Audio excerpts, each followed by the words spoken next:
Good evening.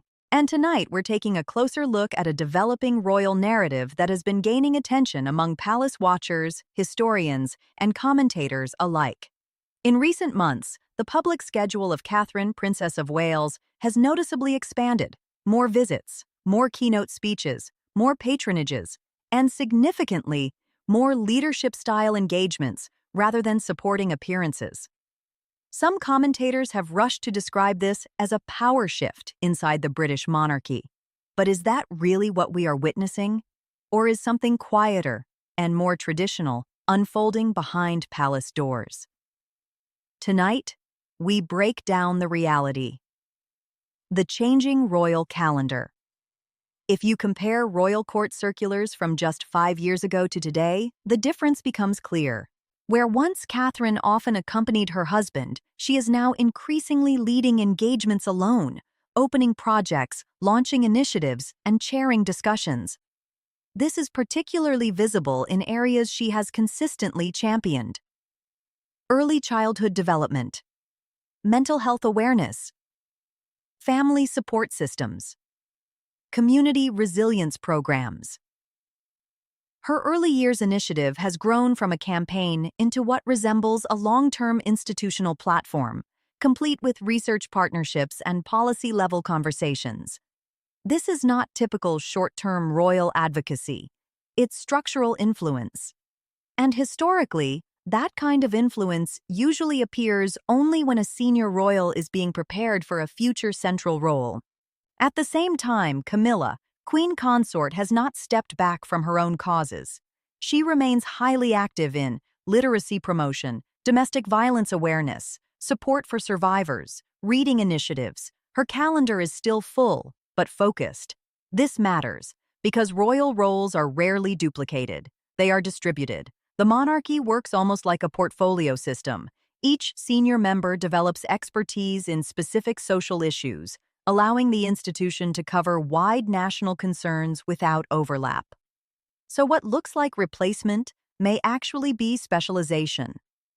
Royal historians often point to transitions during previous reigns. When a future monarch or consort approaches a new stage of responsibility, public duties gradually shift, not suddenly and not dramatically. The process is designed to be almost invisible.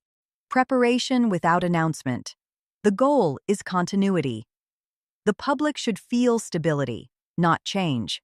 In this sense, the expanding profile of Prince William, Prince of Wales, and Catherine fits a familiar pattern: gradual normalization of future leadership. They are not taking over. They are becoming routine. To understand why analysts are paying attention, you have to understand what patronages really are. They are not ceremonial titles. They are influence platforms. A royal patronage determines which charities receive national visibility, which issues gain policy discussion, which sectors gain funding attention, which campaigns become mainstream conversations. So when patronages shift, influence shifts, not politically, but socially. And that's why observers notice when high-profile organizations move under Catherine's umbrella. Public perception, however, works differently from institutional planning. When people see more solo appearances, larger speaking roles, leadership-style engagements, they instinctively interpret hierarchy change. Yet palaces rarely operate through dramatic internal competition. They operate through staged continuity. What appears sudden externally is usually planned years in advance, and timing often aligns with practical realities, including workload balance for Charles III, evolving national priorities, and preparation for future decades rather than immediate change. Every monarchy faces the same challenge. It must remain recognizable while also remaining relevant. Younger generations respond differently to public figures than previous ones. Modern audiences expect measurable outcomes, long-term projects, expertise-based advocacy. Catherine's initiatives, particularly in early childhood, are structured around research and data rather than symbolic awareness campaigns. That signals modernization, not replacement. The institution is adjusting its method of influence. In the digital era, perception moves faster than tradition. A few changed appearances create headlines. A few headlines create a narrative. And a narrative creates the impression of internal drama, even when the internal process is administrative. Royal households rarely confirm or deny these interpretations, which leaves space for speculation.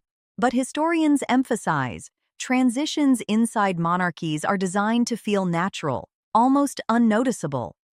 If people debate whether a change is happening, the system is working exactly as intended.